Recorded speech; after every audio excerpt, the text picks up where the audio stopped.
mga Mars! Magandang hapon! Welcome to my vlog!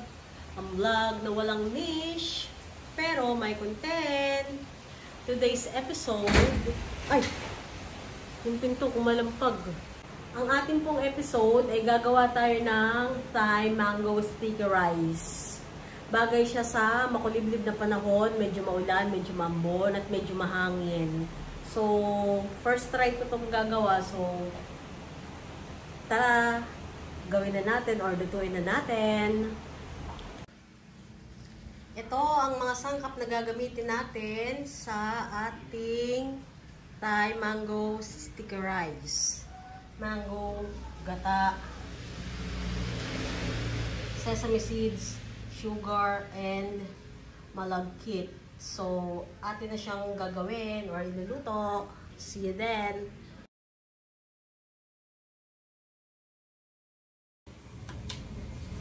Mga Mars, isangag muna natin yung ating sesame seeds hanggang sa siya ay maging brown. Tapos haluin lang ng haluin. Huwag natin siyang hayaan sa apoy at siya ay masusunog. Siguro mga 3 to 5 minutes.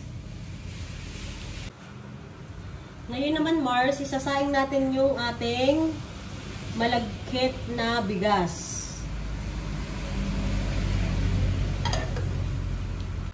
Ininin na yung ating kanin na malagkit. Gagawa tayo ng sauce, 300 ml na fresh gata.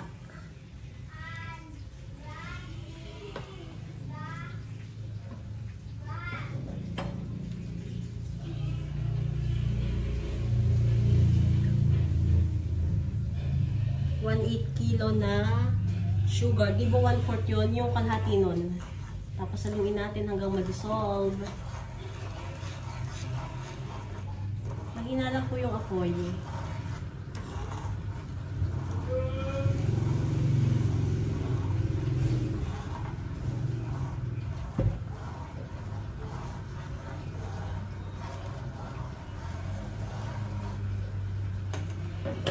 Lagyan ko lang ng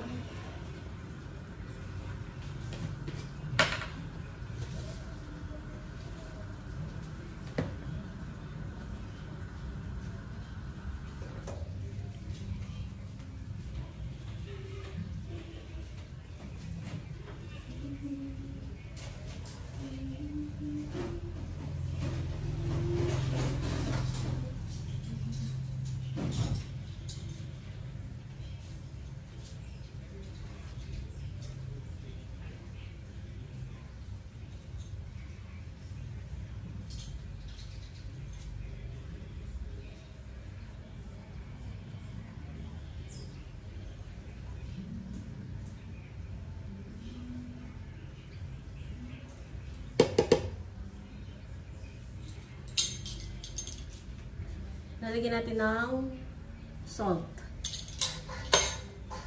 Tapos, atin ang hahaluin.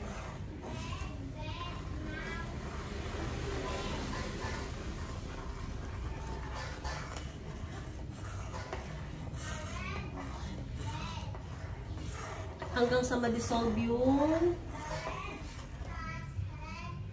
asukal.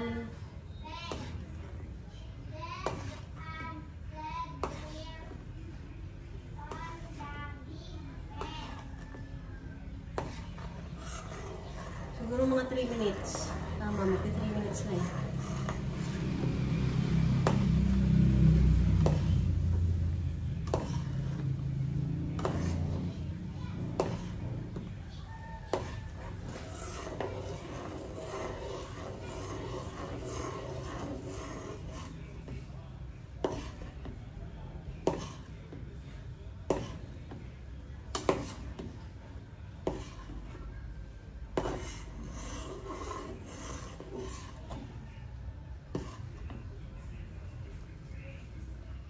So, okay na siya.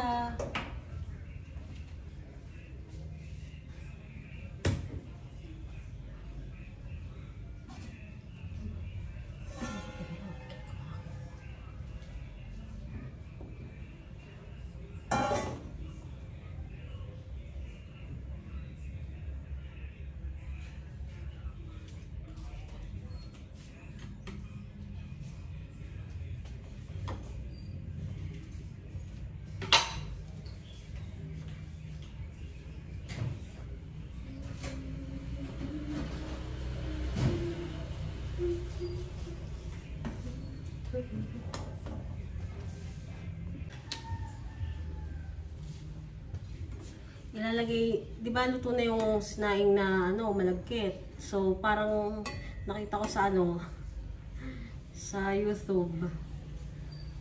Ginagaya ko yung ginagawa. Ilalagay sa isang lalagyan, tapos dito ilalagay yung gata na niluto. Wait lang.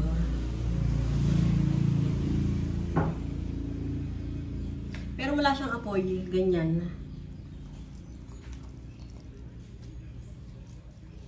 Parang napadami. Huwag natin ilalahat agad-agad. First time ko man magluto nito. Check, check.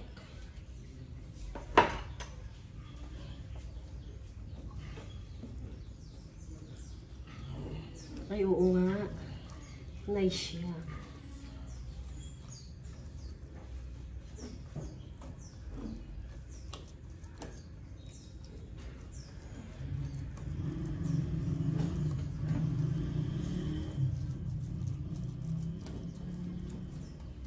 Nakita niyo yung texture. Totoo nga.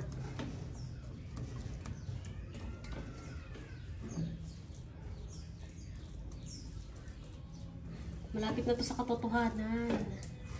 Haluin lang natin para mag-mix.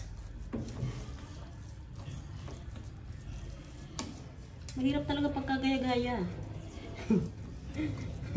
Dahil lang sa gusto kong matikman yung Thai mango stick rice, gagayahin natin yung mga YouTuber, mga chef. So, gayahin ko rin siya. Ganito daw.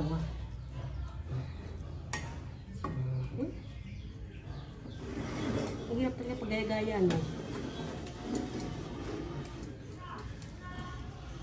Oh!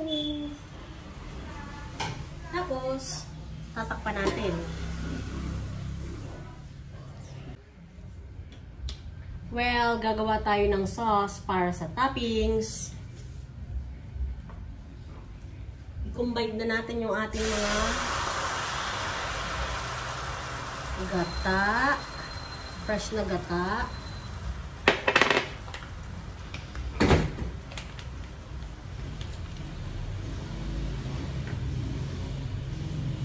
Sugar.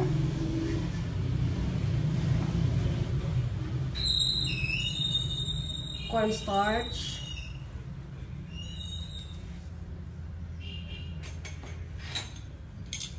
Salt.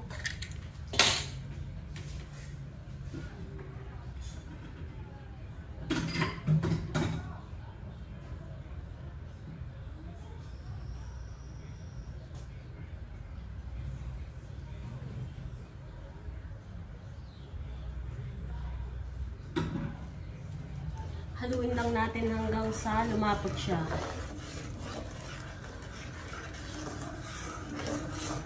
At ma-dissolve ang sugar.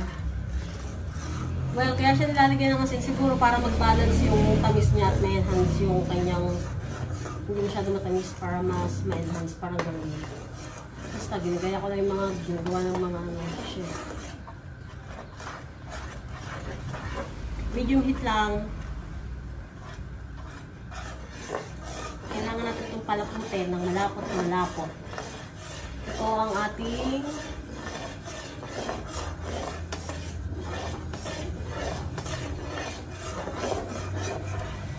toppings. Well, malapit na siyang lumapot. Haluin lang po natin ang haluin hanggang sa siya ay lumapot. Tapos pag makita mo yung consistency, oh, malapit na. Siguro 3 minutes lang to. Ito ay sauce para sa toppings. Ito yung may cornstarch. Yung kanina na sauce, wala yun siyang cornstarch. Mars, sa tingin ko okay na tong ating sauce for toppings. Malapot na malapot na malapot na siya.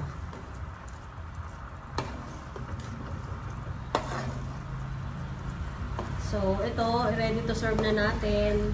Tapos, babalikan po natin yung ating kanin na nilagyan ng gata. Tapos, ating hahaluin after 10 minutes, tatakpan uli at palamigin hanggang 45 minutes. Yung pong ating ginawang kanin na may gata na. Ito na siya after 10 minutes. Kailangan nating haluin. Balik-balik ta rin. Halo dito, halo doon. Baliktad dito, baliktad doon. Ay, totoo nga. Nagiging sticky na siya. Wow. Tapos, palamigin natin ito ng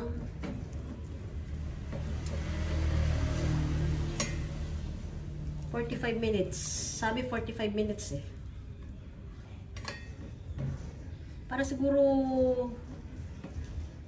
kumapit lalo yung ano, yung gata kanina na inilagay dito. Tingnan mo. Oh, diba? Sticky rice na.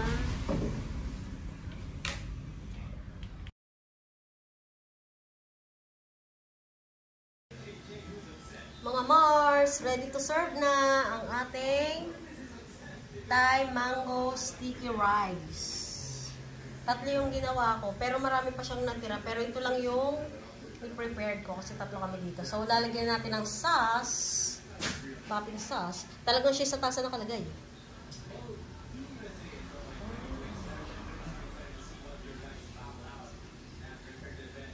Ay, napakapal yung ano niya, toppings. Medyo kailangan lagyan ng art. Yan. Tapos ito pa. Homemade na homemade. Pero yung lasa niya.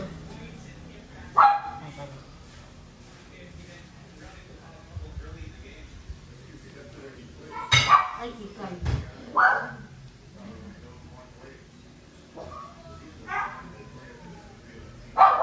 Piling ko masarap to. Ay, ang sarap. Ay, ang sarap niya. Ay, ang sarap. Ah, grabe. Masarap yung luto ko.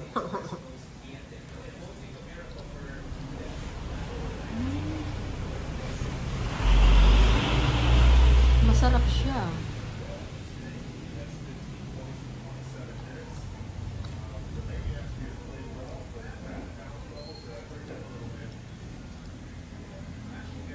So, mga Mars, ay grabe, masarap siya.